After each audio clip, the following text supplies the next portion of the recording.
Ella Speaks and Robert Cromwell became chummy one fall night in 2001, even though he called out to her to ask if she was a hooker the first time he met her.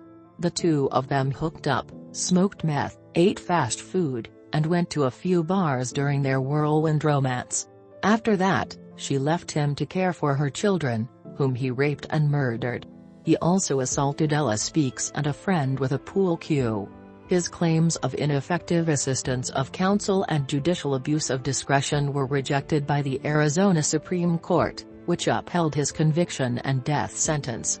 Ella described him several times as kind and caring. Cromwell was sitting on a bench when Ella spotted him walking from her house in a rough part of Phoenix. Suddenly, he called out to her, "Are you a prostitute or a police officer?" Ella replied, "I'm neither one nor the other. Today is a bad day for me as a mother. Leave me alone."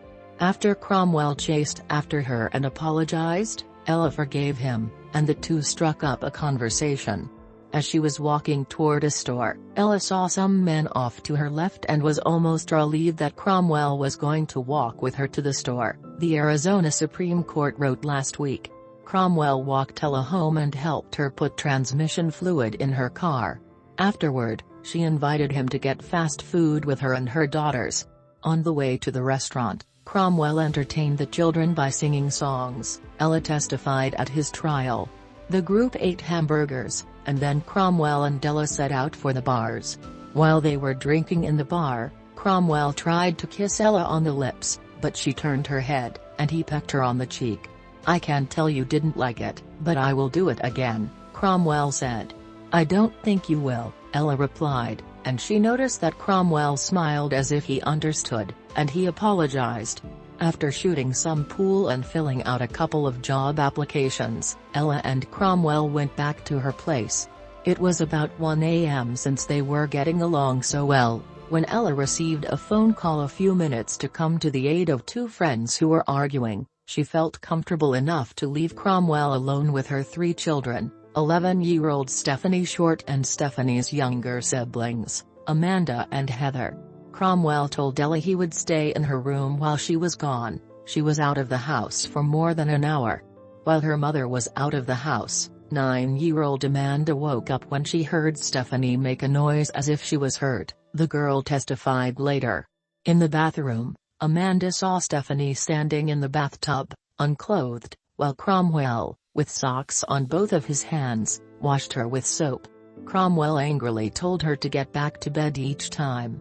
Amanda saw Cromwell take her sister into her mother's bedroom and watched him emerge several times. During one such trip, Amanda heard a noise like silverware shatter. While Cromwell and Stephanie were in the bedroom, she heard noises that made her think Stephanie was hurt, the unanimous opinion of the Supreme Court reads. She then heard a big bang that sounded like a television dropping to the floor. Around 2 a.m., Ella and a female friend returned to her apartment, where Cromwell attacked them both.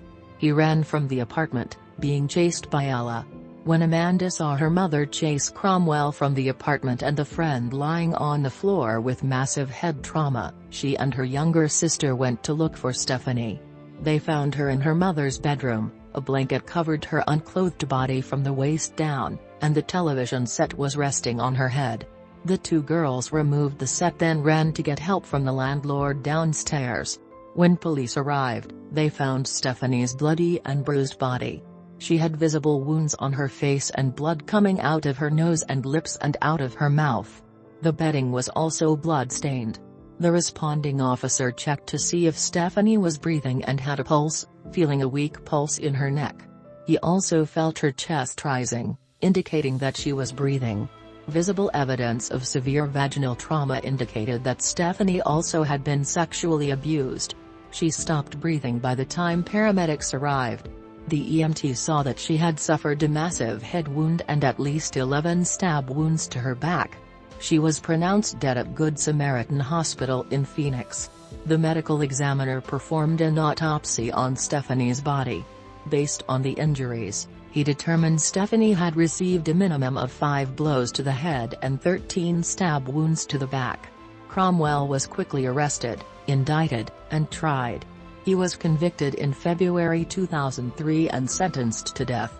During his appeal, he claimed that the trial judge erred when he refused to allow Cromwell to fire his court-appointed attorney. He felt the attorney didn't have his best interests at heart. "The attorney has no intention of defending me zealously," Cromwell said. He has much said in court and on the record that there would be a guilt phase during the trial, and he quickly corrected himself in front of you last time I was here, but, he said no uncertain terms that not only would I be found guilty, but I will die. Those were his exact words to me. The court found that the attorney was fulfilling his responsibilities and refused to replace him. That decision was upheld on appeal. Maricopa County, Count 1, first-degree murder, of Stephanie Short, committed on October 8, 2001, sentenced to death by lethal injection. On October 8, 2001, Phoenix Police Department received a 911 call from a hysterical female stating she was trying to locate her daughter, taken by a man who had beaten her. The female told the dispatcher she was beaten with a stick by a man at her home located at 3208 East Flower Street and that she believed this man ran off with her daughter. Shortly after that, the Phoenix Police Department dispatch received a second 911 call from a Hispanic male who said he heard someone yelling for help and that they thought there was a dead baby at 3208 East Flower Street, apartment 205. During the investigation, it was determined that through a one-time meeting, spending the evening together drinking and doing drugs, Ella Michelle Speaks left Robert Cromwell at her residence with her 3 daughters. In contrast, she left for a few minutes to pick up another friend, Kim Jensen. Upon returning to 3280 Flower Street, Michelle and Kim were greeted at the door by Robert Cromwell, who struck Kim Jensen with a pool stick as she stepped into the apartment doorway. Michelle Speaks attempted to stop Robert Cromwell, but when Kim was stuck in the head and fell to the floor, Robert Cromwell turned on Michelle Speaks and hit her until the pool stick broke. Robert Cromwell ran from the residence. Injuries sustained by Michelle Speaks and Kim Jensen required medical attention. Michelle Speaks, who was shaken up over the incident, took off in her vehicle after Robert Cromwell as she believed Robert Cromwell had taken her daughter, Stephanie Short. While driving to Robert Cromwell's residence, Michelle Speaks called 911 to report the incident. The police made contact with Michelle Speaks in her vehicle and returned with her to her residence. Upon searching the residence at 3208 East Flower Street, they found the body of her 11-year-old daughter, Stephanie Short, in the master bedroom, unclothed and severely injured. Stephanie Short had 13 stab wounds to her back, a fractured skull, and a broken jaw and had appeared to have been sexually assaulted. Stephanie was transported to the Good Samaritan Hospital, where she was pronounced dead. The cause of death was determined to be multiple blunt force and stabbing injuries. Robert Cromwell was later contacted at his residence 3329 E. Osborne Road, apartment number 9 in Phoenix, on October 8, 2001. Robert Cromwell was interviewed, taken to the Phoenix Police Department, and subsequently arrested. Inmate Cromwell is also convicted of the following: Count 2, sexual assault and dangerous crime against children, of Stephanie Short, committed on October 8, 2001, sentence lifetime without the possibility of parole until 35 years have been served.